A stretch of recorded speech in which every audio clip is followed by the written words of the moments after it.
હિંમતનગર શહેરમાં લાગુ કરવામાં આવેલા હુડાને રદ કરવાનું આંદોલન વધુ ઉગ્ર બન્યું। હુડા સંકલન સમિતિની આજે મળેલી બેઠકમાં આગામી આંદોલનાત્મક કાર્યક્રમની જાહેરાત કરવામાં આવી।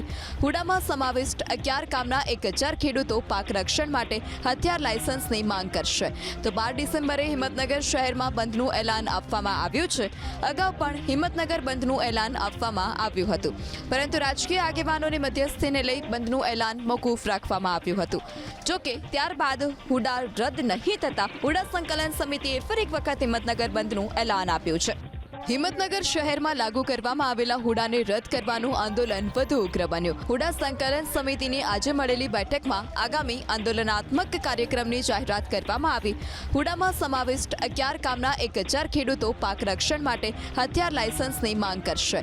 તો 12 ડિસેમ્બરે હિંમતનગર શહેરમાં બંધનું એલાન આપવામાં આવ્યું છે।